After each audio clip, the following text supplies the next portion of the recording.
So I think we are ready to go. Good morning, good day, good afternoon, good evening. My name is Joost Wagner, and I'm your moderator for today. Thank you very much for joining us on our fourth edition of our webinar series, Getting Through the Crisis Together, Asian Dialogues on Sustainability in the Textile and Garment Industry.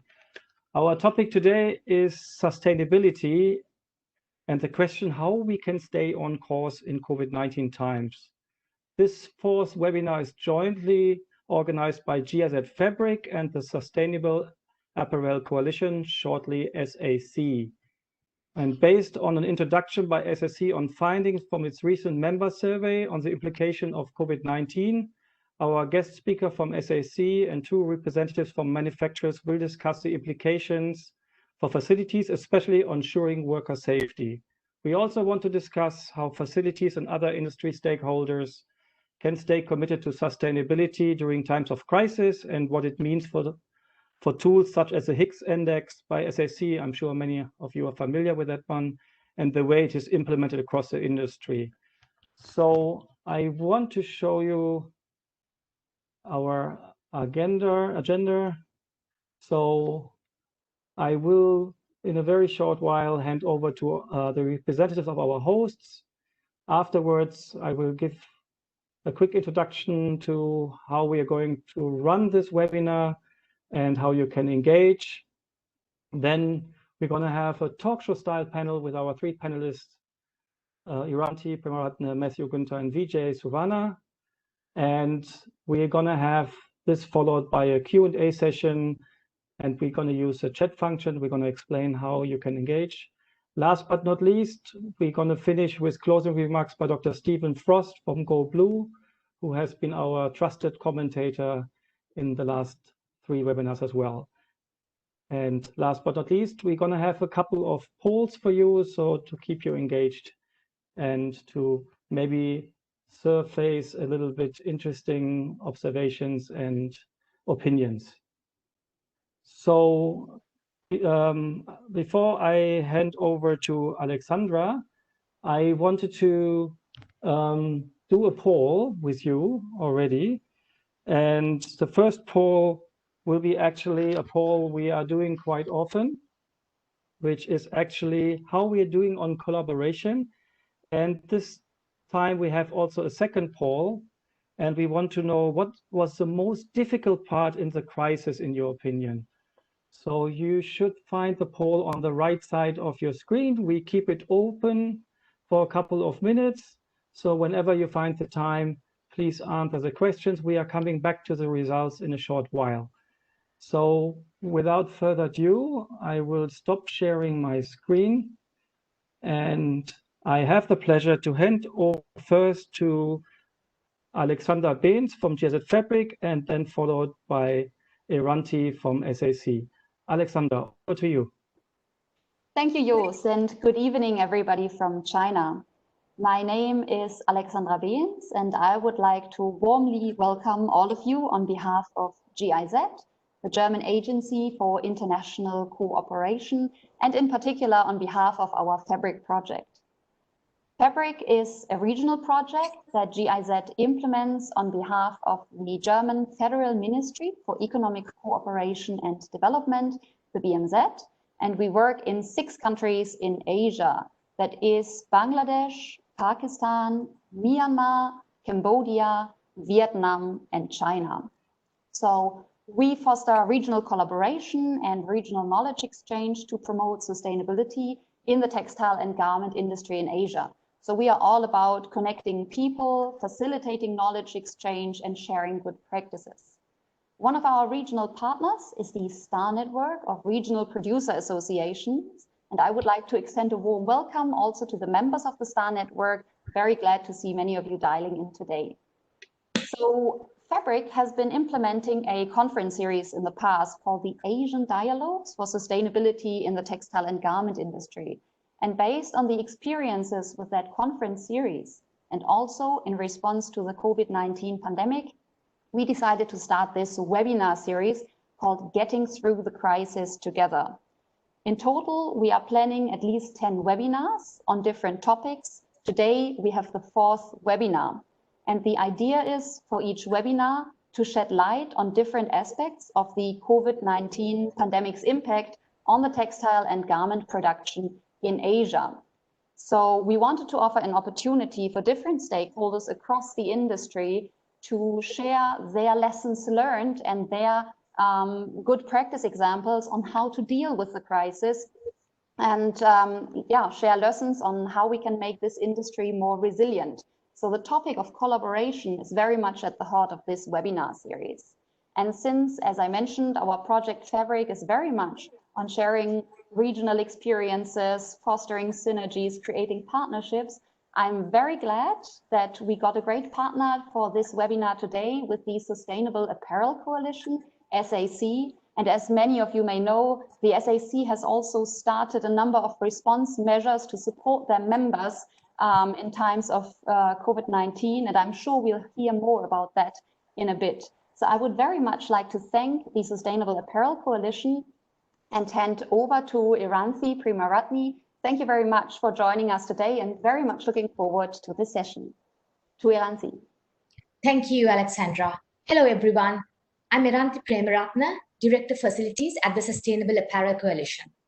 I'm responsible for the two facilities tools in the Higg Index, the facilities environmental module and the facilities social and labor module. I'm based in Colombo, Sri Lanka.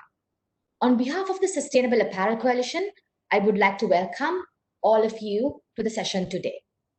The SAC is happy to extend our collaboration with the GIZ FABRIC project at this time, reach out to the manufacturing community to speak about how we stay the course of sustainability to achieve our long-term sustainability goals while navigating through the short and medium-term challenges that have been posed by the COVID-19 crisis.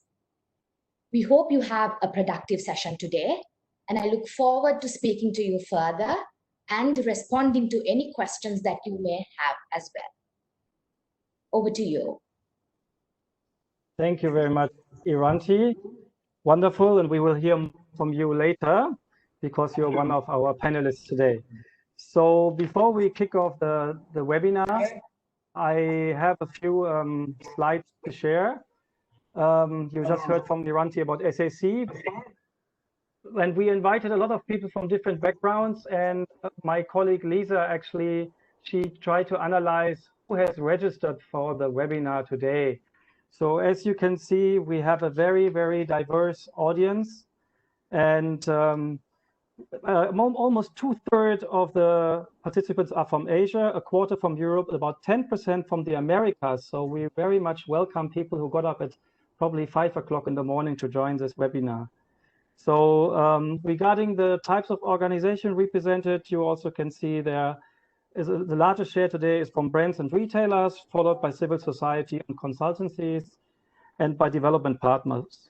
We're also very glad to have participants directly from producers and factories, and also that we have representatives from worker and employer organizations and associations. So welcome very much to our webinar.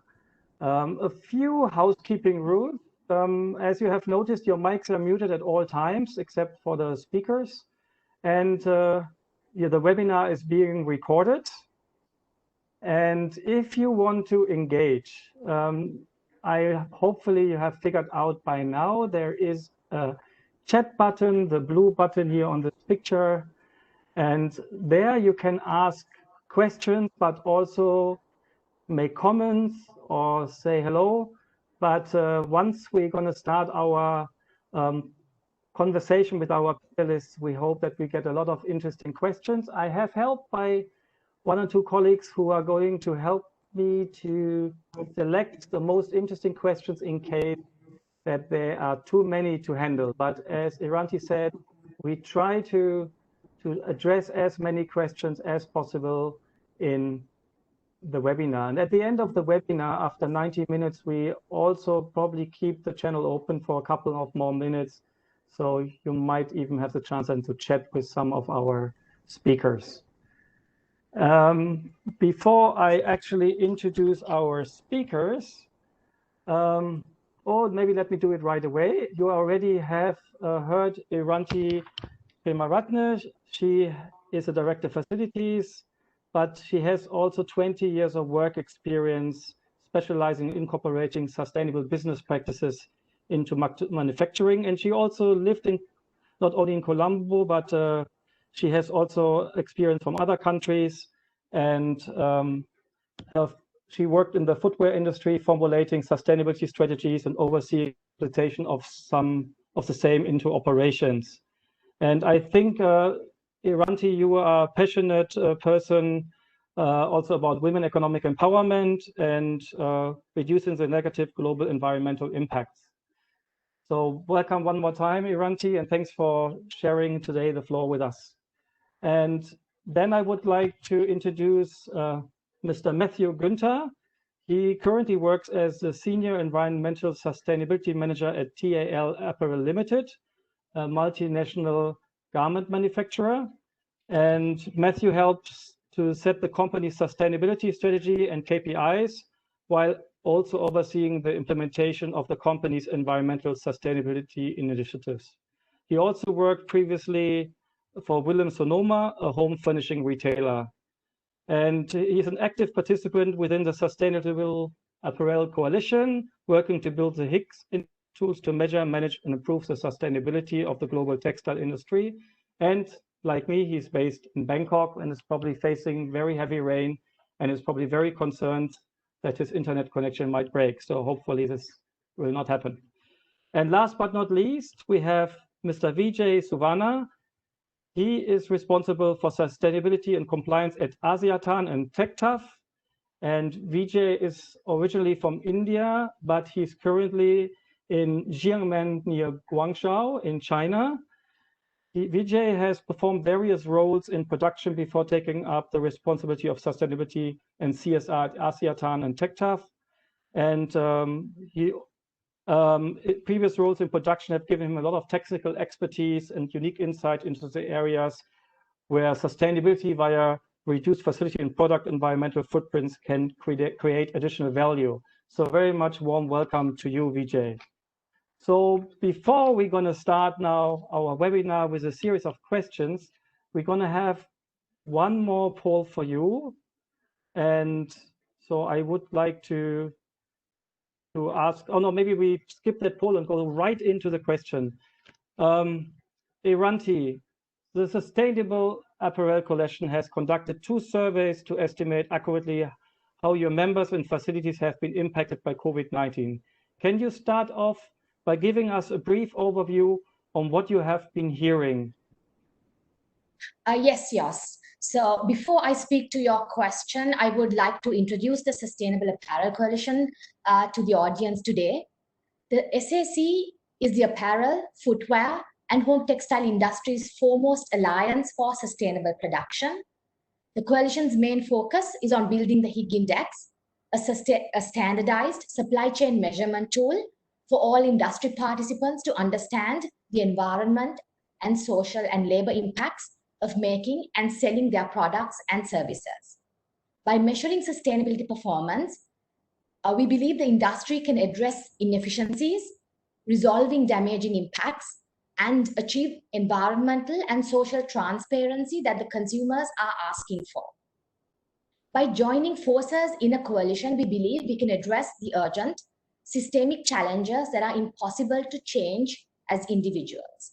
And I extend a warm welcome to Matthew and to Vijay, who are members of our coalition, who have very actively participated in many surveys and other activities, who will also share their experience. Moving on to your question, Jost. When the global impact of COVID-19 became very evident, we recognize that we are uniquely positioned to use our platform to bring the industry together to share resources and information broadly in a way that we could help decision makers to navigate through this crisis. We have a membership globally of about 250 companies that include brands, retailers, manufacturers, academic organizations, NGOs, and governmental organizations from around the world. And through this membership, we can also connect with facilities and the communities that they work in. So we evaluated how we could support the industry in this time of crisis. We wanted to really understand firsthand from the facilities and our members. So we decided to conduct a survey to understand how we could support and work together to resolve some of these issues that have come up.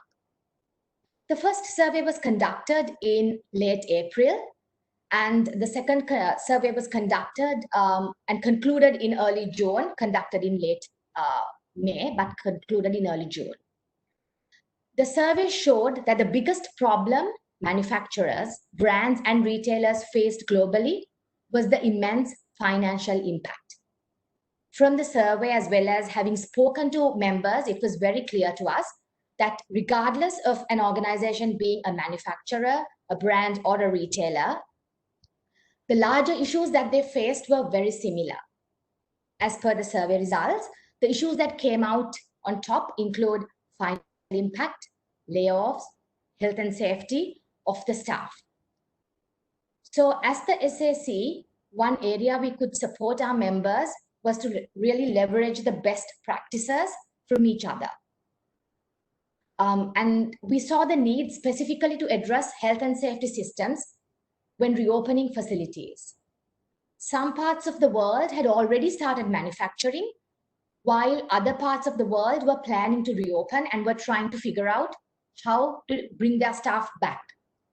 So this provided for sharing of best practices and practical insights from those who had already reopened facilities and who had tried and tested their safety measures. And the facilities in Southeast Asia had already experienced from before and had learned from previous pandemics as well, such as the SARS, and they had tried and tested systems in place that they could really share with the rest of the manufacturing world. We felt our members benefited immensely from such sessions that we had organized. So this is what we heard from our members and what we did in terms of supporting the membership to really navigate through this crisis.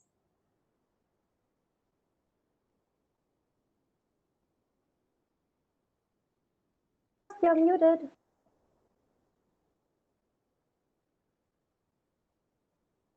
Joost, you're on mute.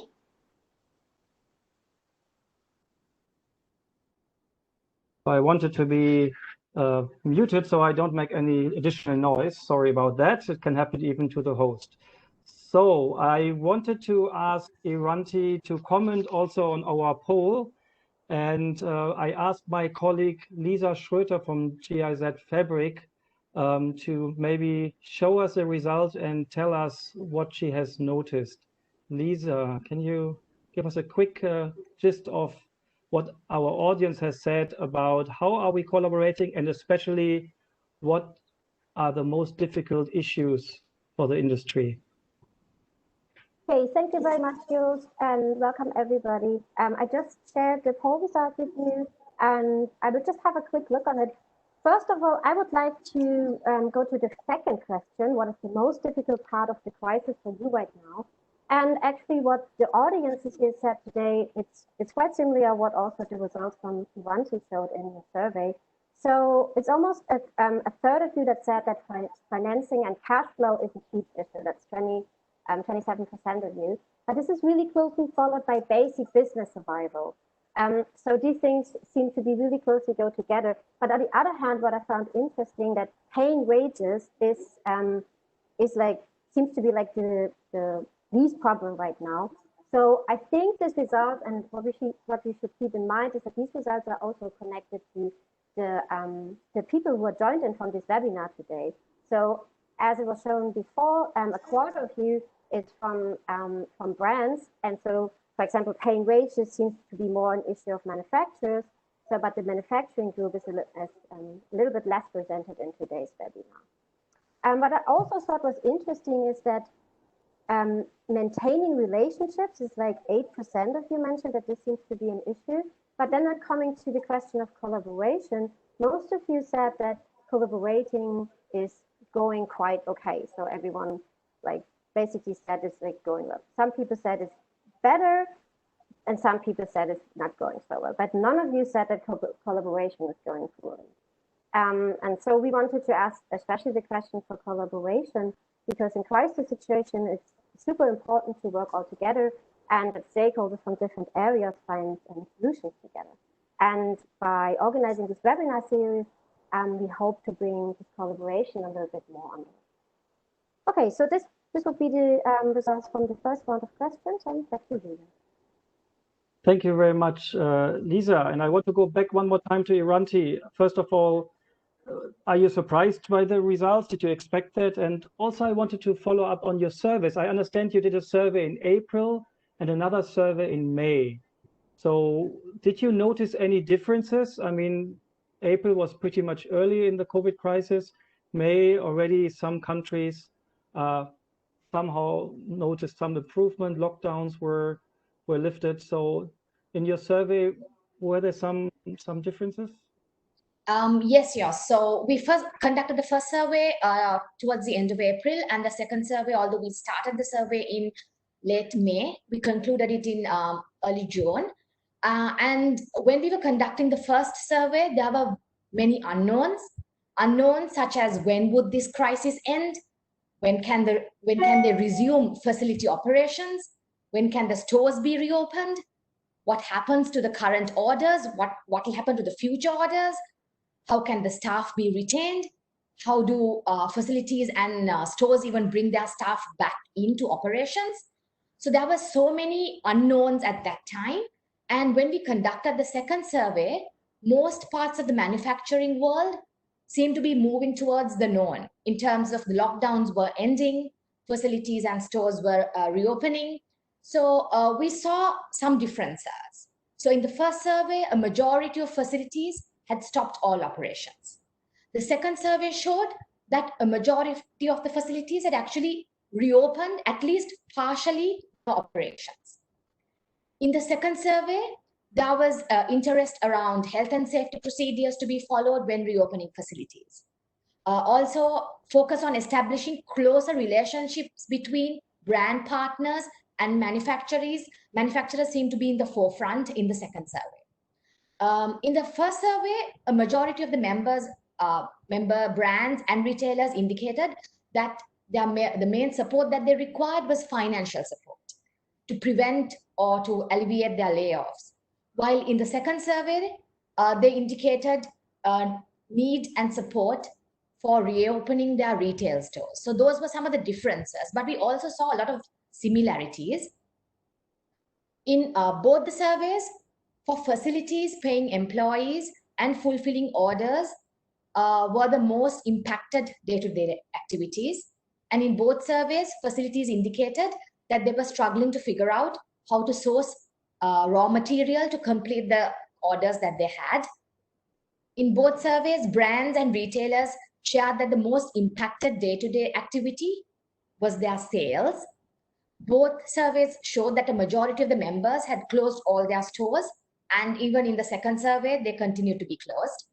Both surveys, we saw that all parties were interested in reaching out for financial support for recovery of the industry.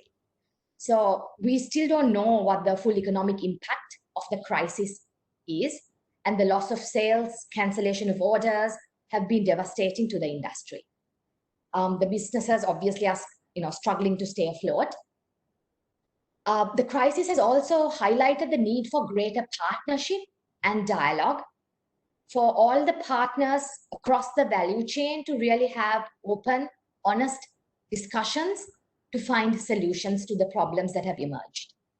And the way we act now, we will be remembered for years to come. So this is also our opportunity as an industry, Jost, to set an example and lead by example. Thank you, Iranti. Let me talk to Matthew a little bit.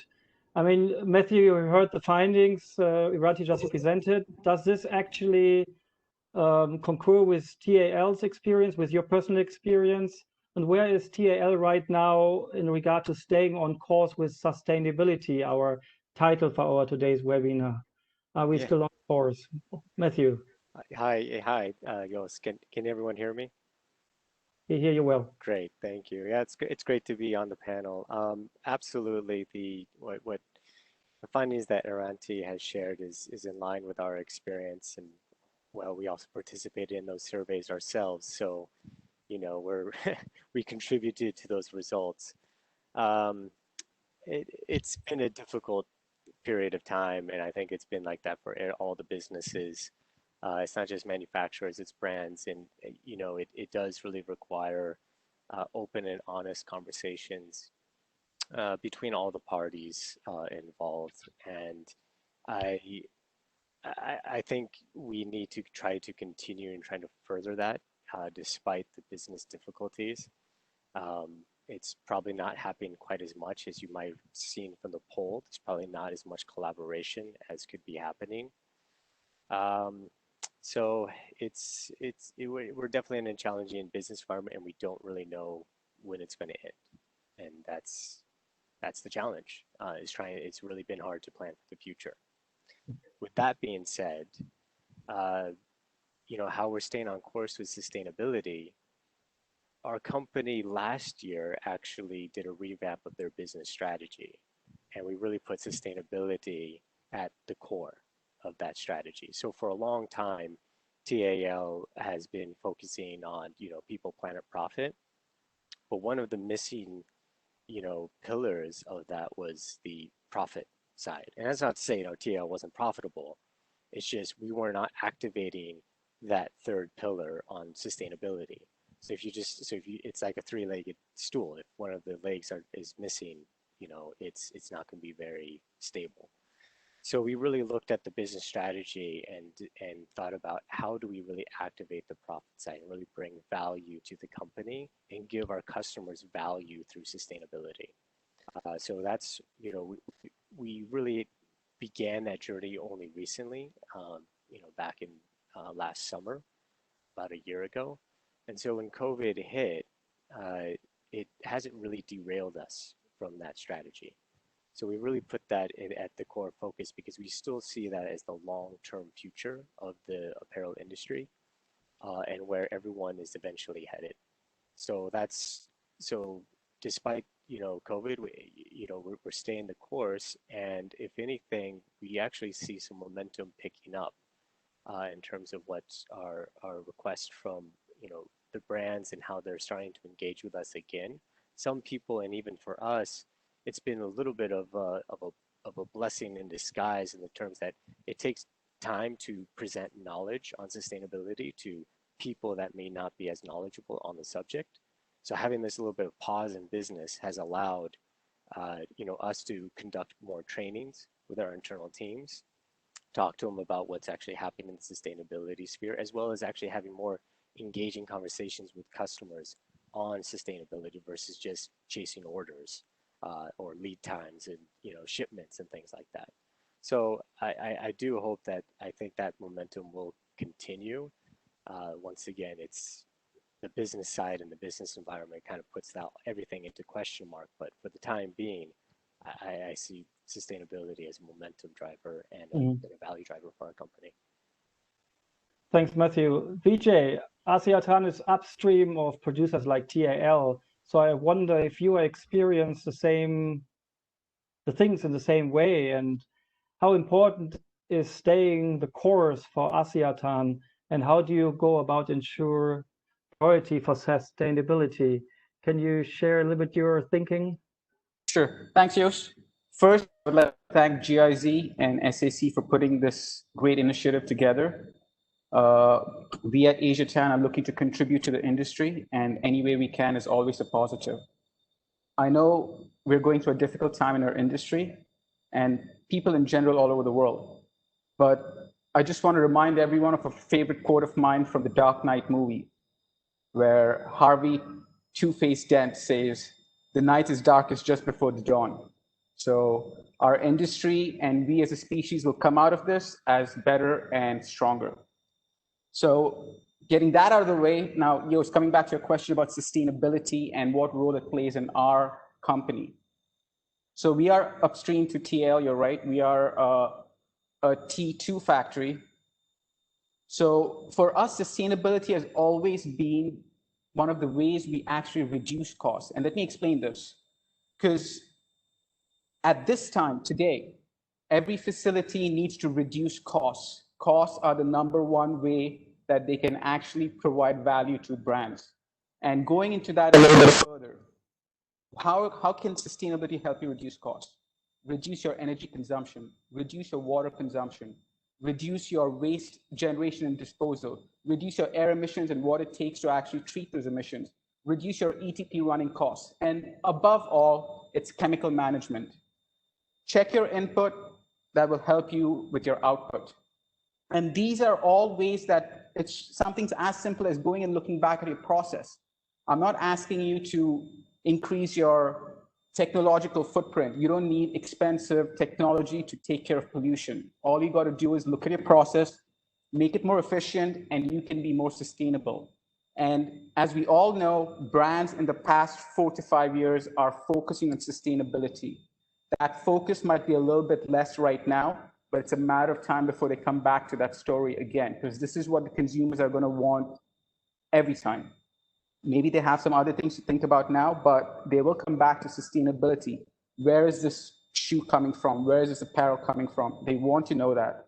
And these are questions that you can tackle right now. How do I reduce my facility footprint? How do I reduce my environmental footprint? And that stays our core focus at AsiaTan and TechTuff every time. It's in fact given us an opportunity to go back and have a look at the core of sustainability, right? What's the core of sustainability? Reduce, reuse, recycle. What we want to do is reduce, reduce, reduce, and then reuse and then recycle. So go back, have a look at your processes, see how you can reduce your energy consumption, how you can make your process more efficient, how you can basically reduce your environmental footprint, your carbon footprint. All these help in the long run and help you save costs. That's what is at our core at AsiaTan. And that's what I want to be able to ask our industry to focus on at this point of time. Thanks, Vijay. You're making some strong points. Excellent. I would like to shift the conversation a little bit to worker safety. And I would like my colleague Lisa to activate again a poll for you, so which you can actually fill out in the next minutes. And I go maybe back first to Matthew. And Matthew, you spoke earlier about staying the course in general, but I would like to delve more deeply into what TAL is doing with regard to ensuring worker safety. And I would be interested to hear about any role, in your opinion, brands or governments are playing in this. Can you share a little bit your thinking about worker safety?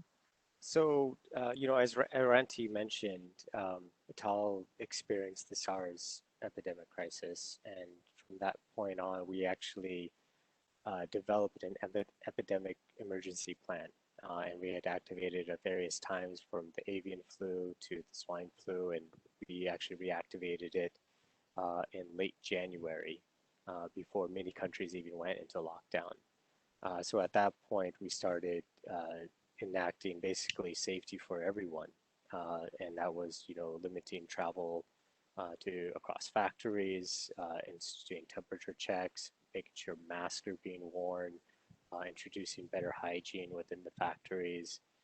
Well, not better hygiene, excuse me, that's the wrong word, but more, alcohol gel, as well as time to actually, make sure they get up and, wash their hands at certain times. It includes even, temperature checks during the day, making sure there's some social distancing in the canteen. So that's the role that, TAL pretty much activated, and then we monitor the situation in each country depending on the transmission.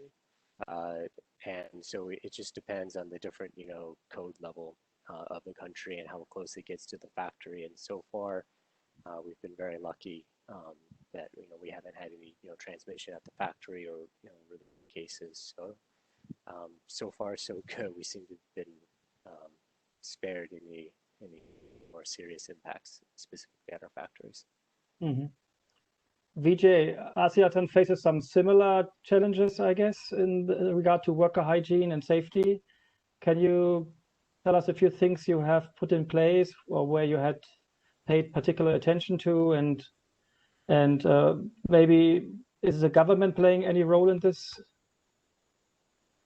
Right. So, Joost, let me first have full disclosure. When we came back to work in our town in southern China, we did not have any local transmission for 2 weeks.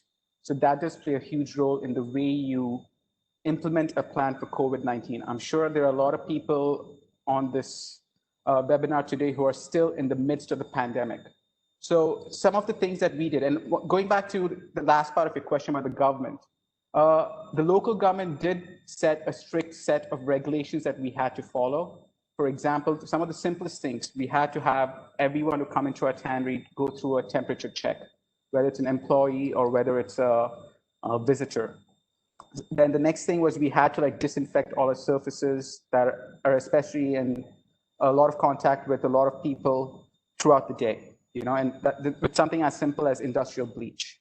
And the most difficult part that we saw in our tannery that we had problems with was obviously social distancing.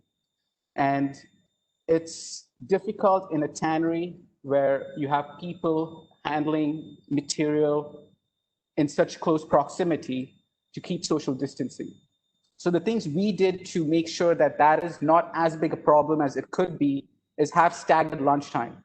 Make sure that people do not congregate at places at any given time. And one of the places that people congregate at are canteens. So what we did is each department has a separate lunchtime. Each department goes to lunch at a separate time, and then stagger the work hours. So one department comes half an hour later and they work half an hour more at the end of the day.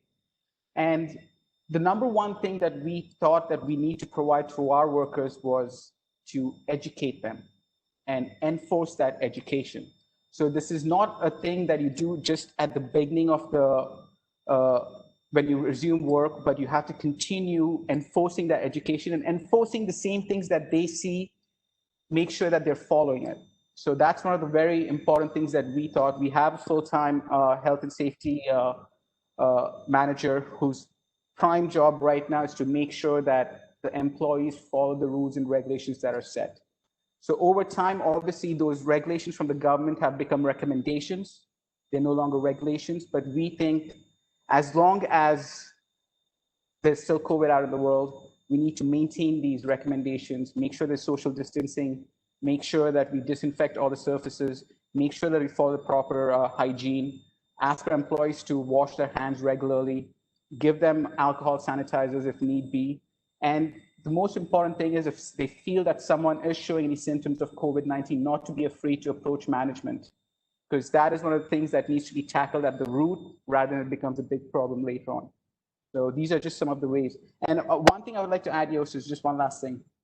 The first thing before any facility should resume production is they should set up a task team that has every part of upper management, middle management, and the worker level so that they can come up with a plan together and enforce that plan together. And this could be from the production, from HR, from the foreman to workers. Everyone should be a part of the task team. Sounds very interesting. That you very good recommendation. I think I want to ask Lisa to show us quickly the results, what our audience thought about where they see the concern, or where they see the concerns about worker safety. Maybe let's see if this corresponds with what you and Matthew have said, Vijay. Lisa, over to you. Thank you very much, Joost, and welcome again. So interestingly, I mean, with this question, you could choose between different things, and with multiple choice. So there are two answers that really stick out. The first is space between workers at the workplace, and the second is what to do if a worker is tested positive on COVID-19. And this is followed by 40% of you that said communication with workers and the distribution of PPEs. But what I found really interesting, I mean, we also asked you to name other things that you find like really difficult right now. And many of you answered really interesting things, and I don't have the time for it, but I just want to focus on some of it, and I'm just going to read them out. So one person said that workers coming to work sick since they need the money.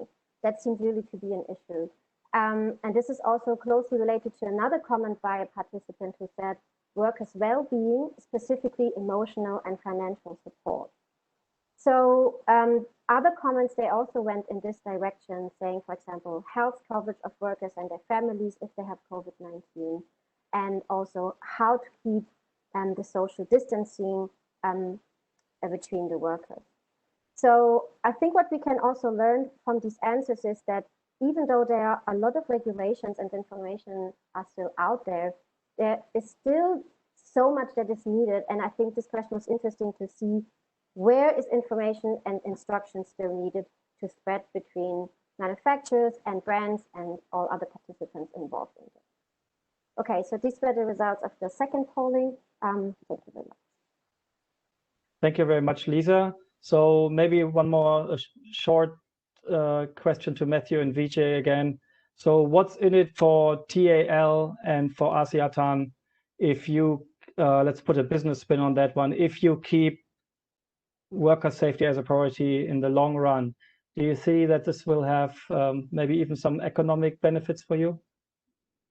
Yeah, I'll begin. It was interesting, even before COVID, we identified that upper respiratory tract illness, like cold flu, was one of the leading causes of missed time in our factories. So we already started to put into place a wellness program. It should be able to communicate to our workers, our operators, that the health benefits of just, improved, good hygiene, making sure that, you wear a mask to have, if you feel sick, stay home, such things like that. And so we compared that actually with, in terms of that lost time, what's the economic cost really to our facility? And it's actually quite high. So, it really spurred our management to really get on board and start promoting a lot more wellness programs within our factories. So we really see that, the kind of some of the adjustments that we've had to make for, say, COVID and maybe like an epidemic emergency planning, it might actually become more of a new normal, for a factory, and just to make sure that, sick workers do not come to work, especially for, cold and flu. It's a very easy way of spreading infection, and actually reducing productivity in your factory.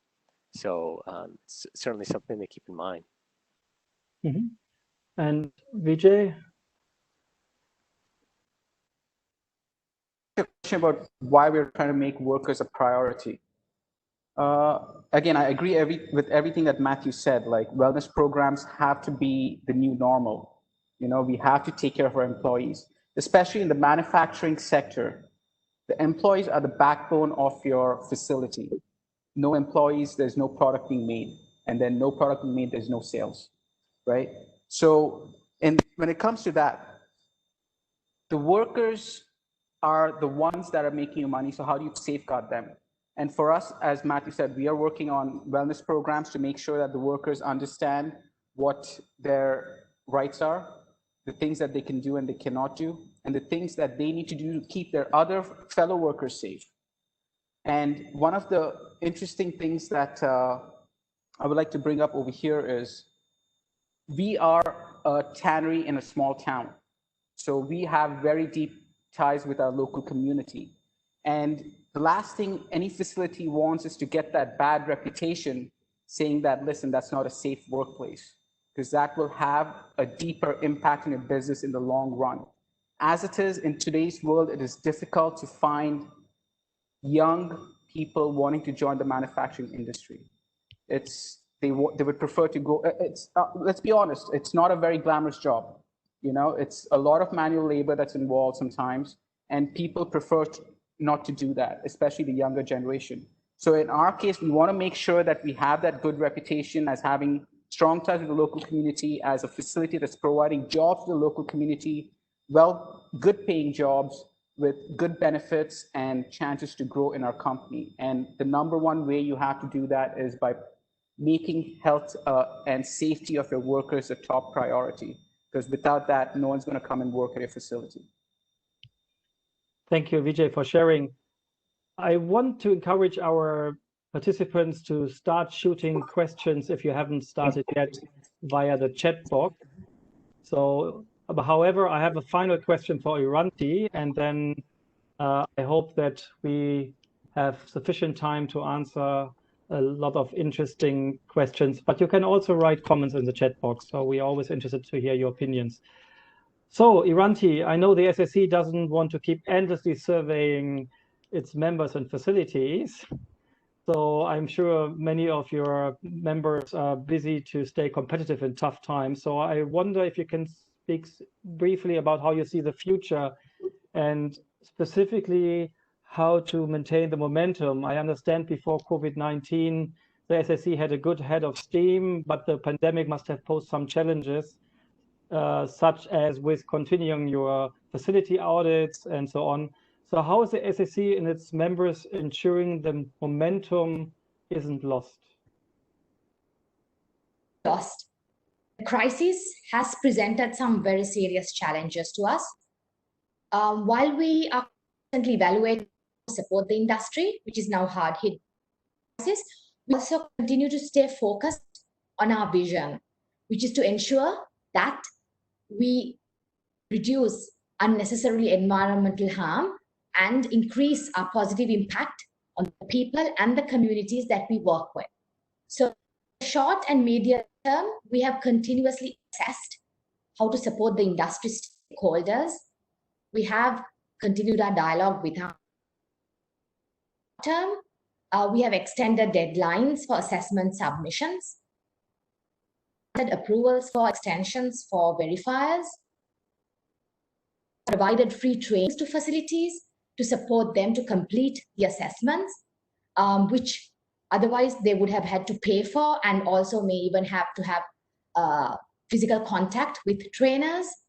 We have set up platforms for discussion and for best practices sharing, especially on health and safety, sanitation, hygiene, all of stuff that Vijay and Matthew spoke about. And like Lisa mentioned in the poll, I mean, although there seems to be so much of information out there, it's never like listening to each other to really understand how we can work on this together. So we have noted that assessments in the facilities have reduced, especially when we compare with the same period last year. Verifications by third parties of these assessments have also reduced during this period. But as facilities come out of lockdown, especially in China, as China reopens, we have seen increased assessments being done, and those assessments also being verified, increasing. So that's all encouraging. We have heard from our members, like Matthew and Vijay both reiterated now, that they are committed to staying on course of their sustainability strategies. Currently, what we see and what our members have also said is that the focus has shifted onto social sustainability, on the worker safety, worker well-being, compensation of the workforce, as compared to the environmental sustainability issues that we used to deal with before. And we remain committed to our vision that protects people and the planet. And we continue to develop the Higg Index so that the industry can have trusted and credible tools to assess sustainability impacts, to drive improvement. We remain on track to introduce the scored version of the Higg Facility Social and Labor Module, which is due to be released in July as well. So what this crisis has also made very, very clear to us is the urgency to collaborate further. One example I want to really specifically talk about is the need to reduce duplication of assessments and to agree on common assessment frameworks and assessment tools. In the grand scheme of things, this seems like such a simple and an effective response to the industry that is hard hit at this moment, where we can reduce audit fatigue and to really channel resources to improve performance. So this is something I think we really need to, as an industry, focus on. We've seen that members are more committed to sustainability before. This crisis still remains so, and we expect that they will emerge with a better competitive edge. The SAC was formed for a specific purpose: to reduce unnecessary harm to the environment and to increase positive impact to the workers and the communities. So as the SAC, we are confident that the industry will emerge stronger from the crisis. And along with our members, we are committed to staying the course of sustainability to achieve that. Thank you, Iranti. Let's see what our audience think. It's the last opinion poll we have for you, and I would like Lisa to start it, and you can fill it out in the next 20 minutes, and we will look at it rather at the end of the session. But we would like to know if you as an audience expect that sustainability commitments by industry stakeholders such as brands, factories will become more or less important due to COVID-19. Of course, this is not a very deep scientific survey like the ones SAC do, but I think we can maybe see a trend there. So, however, it's really time for going into dialogue with our participants. And maybe I start right away with questions that are coming in here. And maybe I start with a question to Vijay. And I think it's a question from Mohammed Omar Farouk. From Vijay's presentation, sustainability activities can reduce the cost of product. So from his experience, do brands and retailers often offer competitive prices for sustainable compliance or green certified products? Again, thanks for the question. Let me just say, this is one of the ways that you add value to your product without asking the brands to pay you more. But this is how you add value to your product for the brands.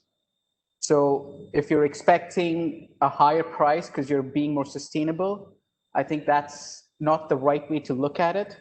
The right way to look at it is, how am I able to reduce my environmental footprint? Because again, it's always not about price. It's also about taking care of the environment. That's our goal, and that's our responsibility to the environment and to the future generations. So it's how you reduce that impact to the environment that you have to have a look at. If cost is the only way, or if you think that you'll get a better price, I think that's maybe not the right way to look at this option. And I see a question here from Raza Abbas, and I think one of you was talking about the wellness program. He says, can you kindly share a little bit more details of the wellness program? Was it Matthew, was it you, or was it Vijay? I think it was Matthew, right? I think we both of our companies had instituted some wellness programs, but I'll answer a bit about it. So first and foremost, it just begins with worker training or training. So what we've implemented is what's called like a 1-point lessons, and maybe this is just very common across health and safety, just learning best practices across all of our factories.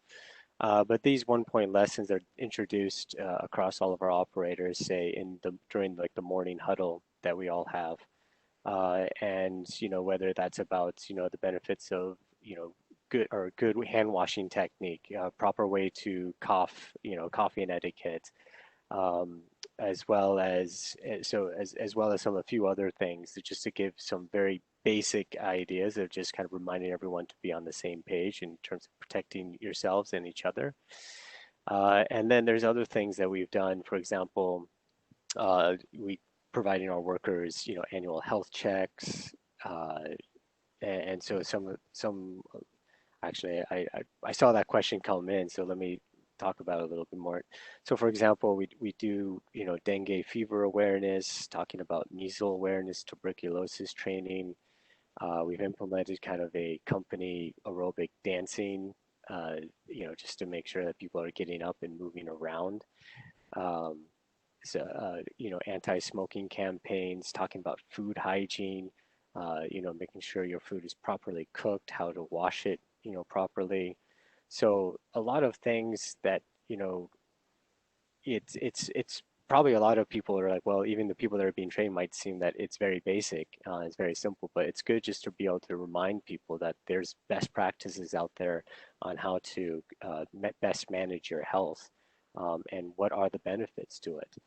So you're not just doing it, obviously from a company and a lost time and productivity standpoint, it's one of the easiest ways to actually save, money and cost on that by rolling out some of these wellness programs.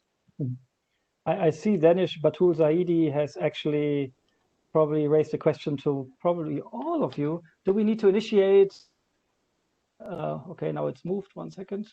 Do we need to initiate a mega mass campaign on occupational safety and health for securing our workers at the workplaces at country levels? What would be the SOPs of working in COVID-19 era? Maybe Vijay, you want to take a shot at this one first, and then. Sure. Yes. So I think it's interesting at a whole country level, putting up a campaign. Now, that's something you have to give a thought to, especially in places where COVID-19 is still a very big issue with a lot of local transmissions. So this has to be done at the government level. This has to be done as a collaboration between the manufacturing industry and the government levels on how to reduce the chances of transmission in your manufacturing facilities. Because you have to look at the big picture, right? The big picture is you're trying to be COVID-free. And unless there is a systematic move towards worker safety where everyone who should be a part of this collaboration is not involved, it's not possible, because that's the reality of the situation. So this has to be done at the high level and at the grassroots levels where everyone comes together and comes up with a common plan on what is the best way to stop the transmission in its tracks. So it's a very interesting way, and I do feel that it is actually a great way of looking at it. Ranti, you would like to comment on that one, right? Yes. So I agree with everything Vijay said. In certain countries, I think it's specifically required where if their countries are smaller, I think it works if there is a national governmental effort to set up occupational health and safety guidelines around this. And I think we have, as international organizations, we have seen many such SOPs or procedures that have been made available, which each facility or each group of companies can really take and customize for themselves, because looking at the international standards, looking at the government requirements, but also to suit their own needs as well. I think that would be probably the most effective way, just to really set up your own SOPs. Let's talk a little bit more about sustainability. And I see a question from Mayankini Bose, and I think she wants to know if there are any special recommendations for fast fashion brands and how they become sustainable. Any measures recommended especially for fast fashion brands?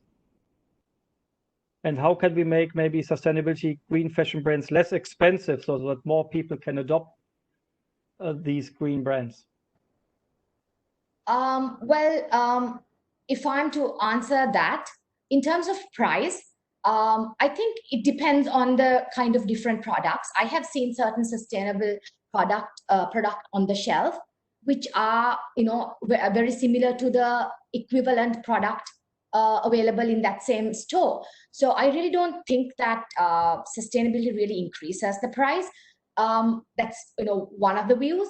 But on the other hand, I think there are consumers who are also willing to pay a little bit extra if the product is more long lasting or has been made in an ethical manner. So that's the other angle to it. So and like Vijay said, sometimes we must not really focus on the price only. We have to also focus and understand what the issue is and to really deal with that. That's probably the right way to go about it, Jost. Mm-hmm. Okay, I will go then to the next question. I have a question from Ricardo Schnack to Iranti as well. And this is a little bit different focus. Have highly automated factories or countries which invested in industrial robotics, South Korea, Singapore, some Eastern European countries, seen a surge in orders, and might the pandemic kickstart a move towards automation rather than going inland or outsourcing to low-cost countries in Southeast Asia? So is the question that because of the pandemic, there would be more business or more focus on the automated facilities? Is that the question? Well, I understand the question that I think the pandemic maybe has even increased the push for more automation. And yes, so we have not really seen that trend yet, because with automation, the cost also increases.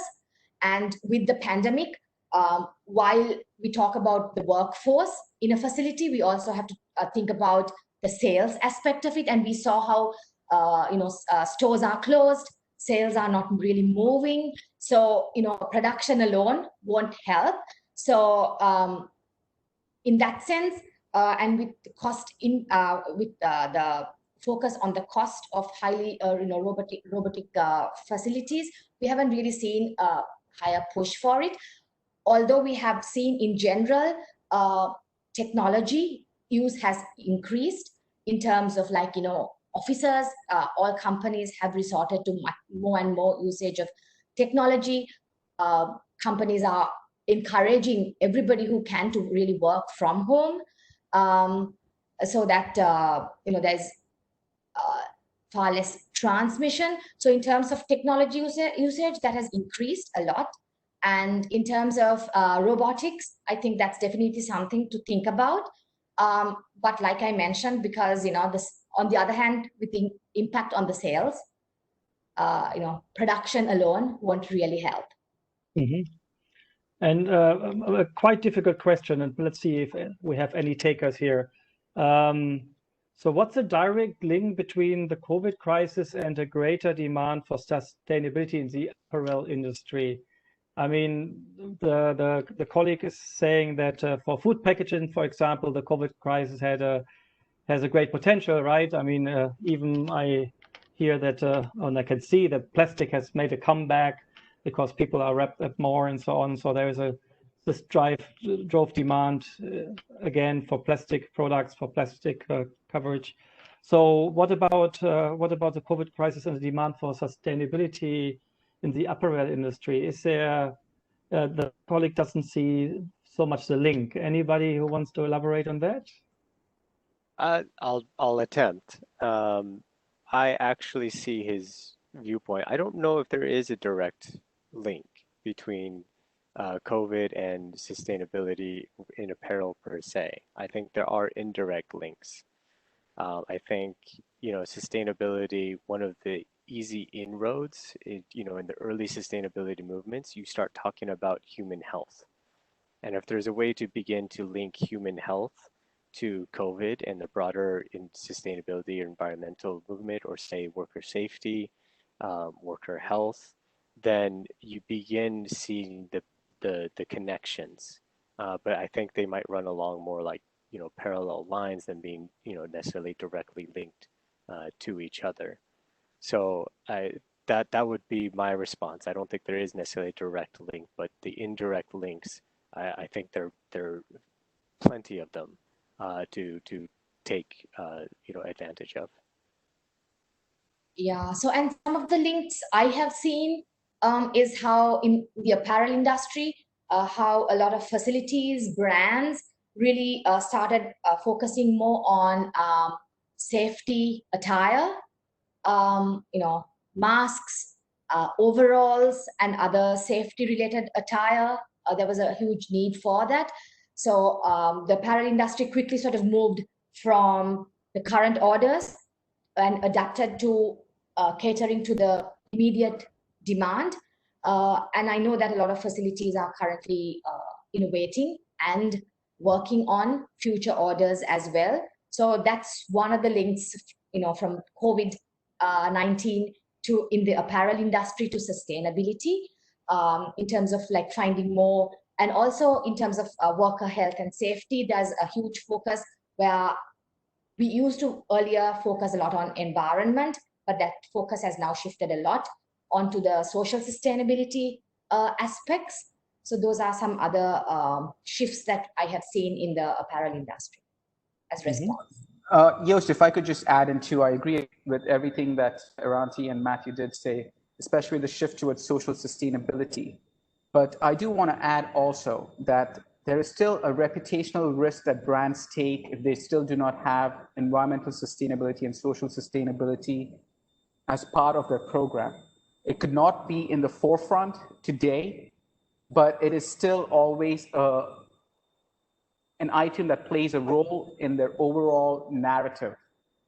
You know, so you wouldn't want a brand to risk that reputation of putting that in the background and then facing the consequences, the impact of having like negative environmental and social sustainability program.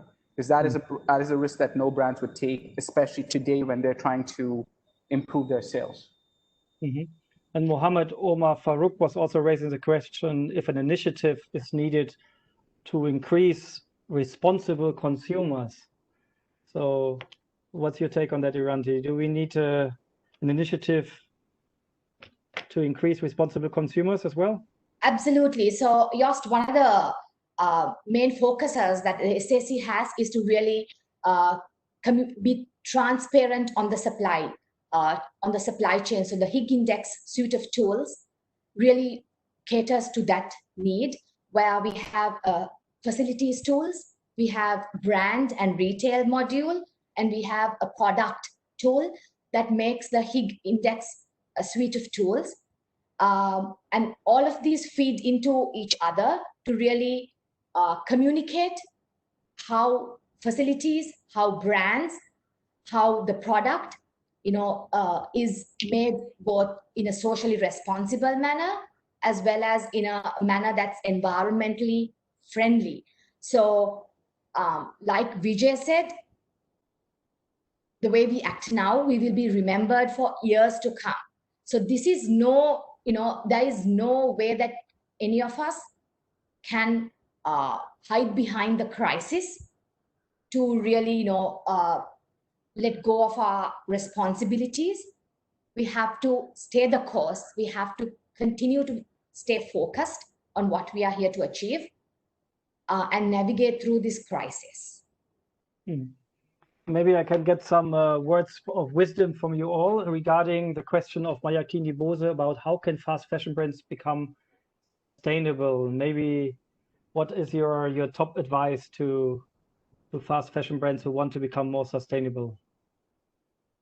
Fast fashion brands, in terms of using sustainable material, in terms of making them in a socially responsible manner, in terms of working with ownership to really, ensure that the workers who make them are treated in the right way, that their needs are taken care of. So all of these are ways in which fast fashion brands as well as all brands can really work on. So honestly, I don't really, yes. So in terms of fast fashion, the product may be used in the short term and disposed of faster. However, there is no reason to really stop these brands from working with ethical supply chains to secure their raw material in an ethical manner, to use sustainable raw material to make their products. So there are many ways in which all brands can be really sustainable.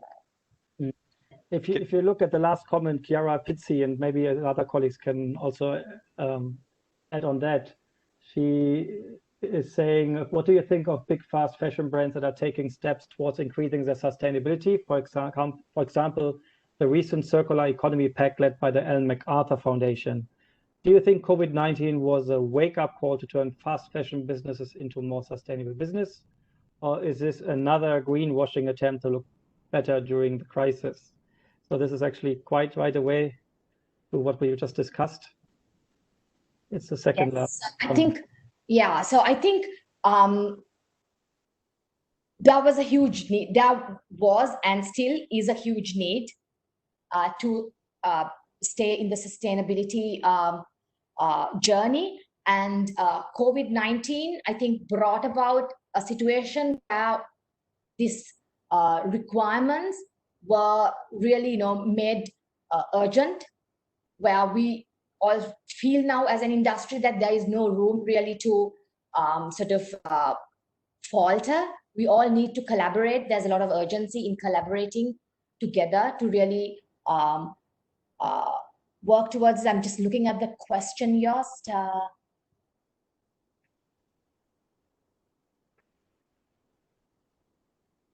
Yes. So, and circular economy, you know, has always been a really important area of work that the SAC and brands and the industry has been working on. And then we only see this work accelerating. Mm-hmm. So maybe the last one about sustainable supply chains here. How to ensure sustainable supply chains of not only raw material and also PPEs for textile industry. Maybe a question Matthew or Vijay can respond to.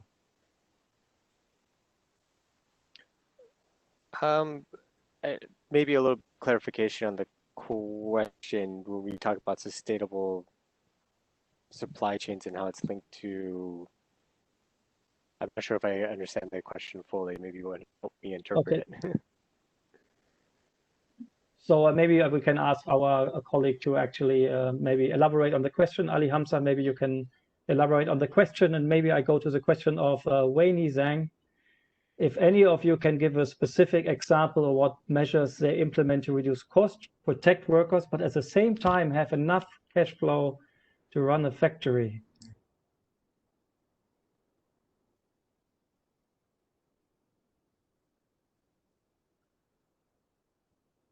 I'll tackle this one.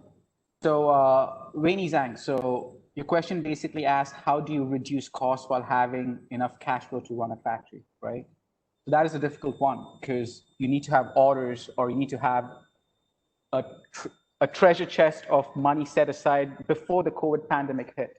Because honestly speaking, this goes back to planning, right? So at any given point of time, at least after this, you know that something can happen at any point of time.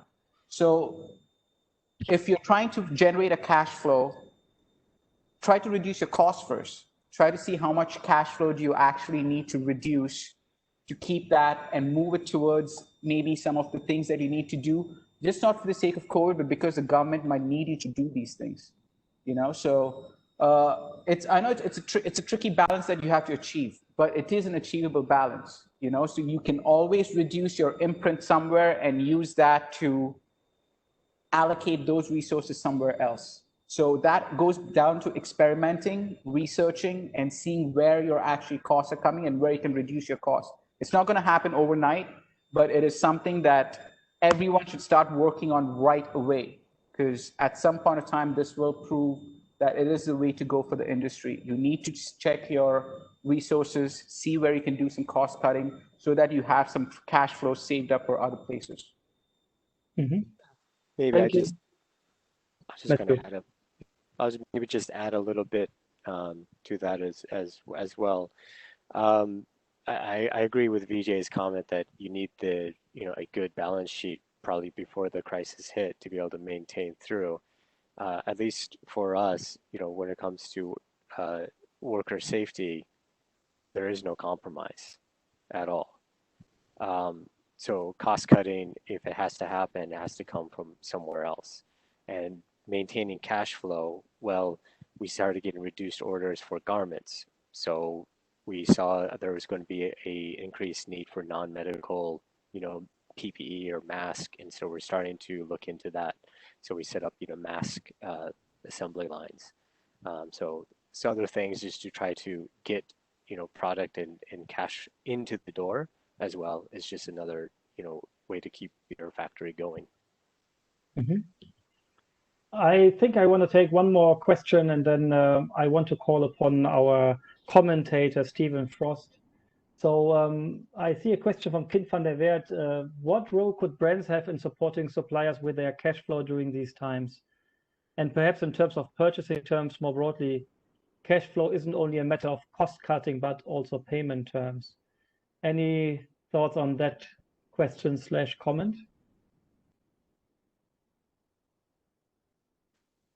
I would love to tackle this one because that's totally right, Kim. You're absolutely right, because one of the big things that, or one of the big issues that a lot of T2 and T3 suppliers will face is payment terms, right? And this is one of those things where the whole industry needs to come together. This is from the brands all the way to the raw material suppliers, where the survival of the industry is at stake. So this has to be a collaboration between the brands, the factories, the raw material suppliers, and the manufacturers in between to come together and come up with something that works for everyone. And the best way you can do this is to have a very transparent communication with the people that you're dealing with. That's the only way. You make it clear that this is the issue, these are the problems, and how do we come out of it together? Because again, there's no brand or no factory or no manufacturer that wants to lose their raw material suppliers that they've worked with over the past so many years and built up a trust working with these people. Because at some point in time, business is going to bounce back. Is this the time that they want to go back and try to, again, work these relationships? No. So they will work with you if you come up and be transparent about what exactly the needs are. So number one thing that we need right now is transparency and communication. And Yost, I would also like to add on to what Vijay said. As the Sustainable Apparel Coalition, we constantly encourage our members to have those honest, open discussions to really collaborate and find solutions together, because everybody is in a difficult situation right now. And therefore, we as an industry need to really collaborate together to find solutions to come out of this. And we are confident that we will come out of this. So, and as Vijay said, when we are out of this industry and when we want to, start building on the business, then we need to have our supply chain intact. So we need to think about it in those terms and not really think of short-term issues right now. It's about, I can't stress this enough. It's about navigating through this crisis to come out stronger together, and how we act now, we will be remembered in the long term. So we really need to act as leaders in this current crisis. Maybe I take these comments, Iranti, as a kind of wrap up, and I wanted to ask Lisa to show me the results.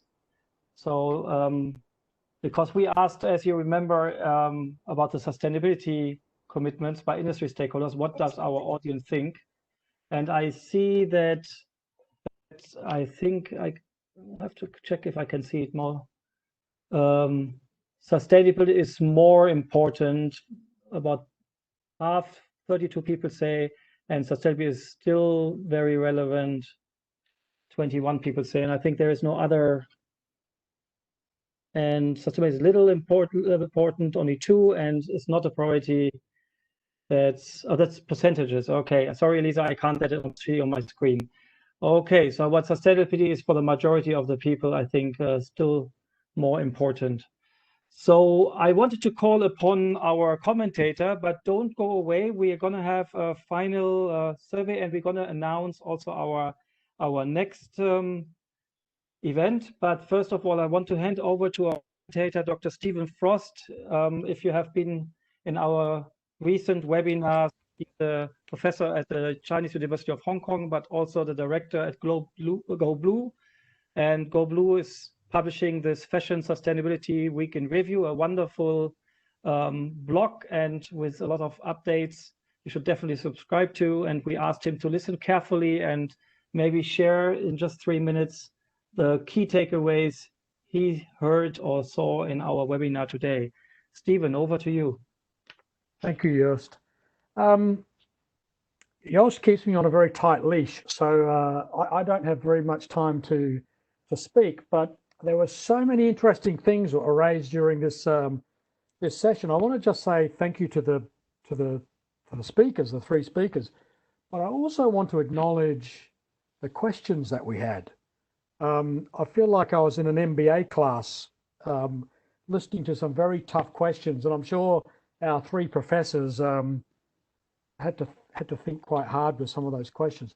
So I just want to talk about 3 things very quickly that kind of really took my interest here. One thing I thought was really interesting was that I think it was Aranthi that said the focus has shifted back onto social sustainability compared to the environment. And I find this very interesting because when I first got into this kind of sustainability stuff in the 90s, all of the audits that I saw occurring in factories were based on social. So everything was around SA 8000, everything was about health and safety, about wages, overtime, etc. The environment wasn't really talked about. And then in the early 2000s, the environment came along and everyone was doing the environment. Now we're talking about energy, climate change, emissions, so on and so forth. And I think for people who are interested in social or the workplace, labor issues, kind of felt the social stuff was being pushed to the back burner. And so it's interesting now to see the pendulum with COVID-19 swinging back towards social. I always think these things do swing back and forth. Number two, I was really interested to hear both Aranthi and Matthew kind of talk about this pandemic is not our first rodeo. We've been through this before. I live in Hong Kong. A TAL is based in Hong Kong. VJ's based in southern China. So, a lot of companies had experience with SARS and put practices into place to deal with that and were able to re-engage those as soon as they came back. And so Matthew said, I can't see my notes here, I've got 3 pages of notes. But I think, in late January, TAL actually reactivated the old SARS or swine flu or other pandemic policies. And I think the lesson here is that pandemics don't go away. And so, we're all learning something.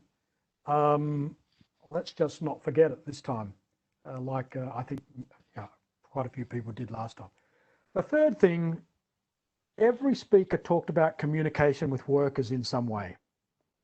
And Matthew, I think, at TAL put it quite nicely that, educate workers, make sure that workers know what they're doing and why they are doing it. And then I saw one of the answers given to the poll was looking after workers' well-being, particularly emotional. And the reason this really interested me was this morning I was reading a thing in the Indian media, online Indian newspaper this morning, and there's a story about I don't know who he was, but some guy was talking about he met a migrant worker. And so we all know in India, since PM Modi locked down the country very quickly, migrant workers were kind of sent home, and there were some problems with that. And this guy was saying he met a migrant worker, and the migrant worker had never had a chance to express himself to say, I just don't know what's going on. I don't know what my options are. I don't know what's on the table for me. I just don't know what's happening. And so he's afraid. He doesn't know, he's got no certainty about his future. And the person who was writing the article was just saying, this young man just needed someone to listen to him, kind of give him the big picture, talk about, what they thought was going to happen. Industry is starting to open again, factories are opening, etc. And he was just, the young migrant worker was just glad to have someone listen to him and just treat him with some respect and dignity. And I think all the speakers kind of made that point. When we talk about COVID-19, when we talk about health and safety, I think one of the main aspects on top of all of the technical issues, the alcohol swabs, the temperature checks, all this kind of stuff is something that Vijay talked about quite eloquently, which was when you have a task force, involve everybody. Make sure that everybody's involved in planning, understands what's happening, why it's happening, etc. Okay, Joost is, I'm sure, giving me the wind up here. So look, thank you very much, everybody. I really enjoyed this. Thank you. Thank you very much, Dr. Stephen Frost, for highlighting again some key messages. And I wanted to remind you of also our webinar next week. So next, or actually in 2 weeks, on June 30th, again on our usual Tuesday, same time, COVID-19 and beyond, making gender equality a reality, a very, very important topic.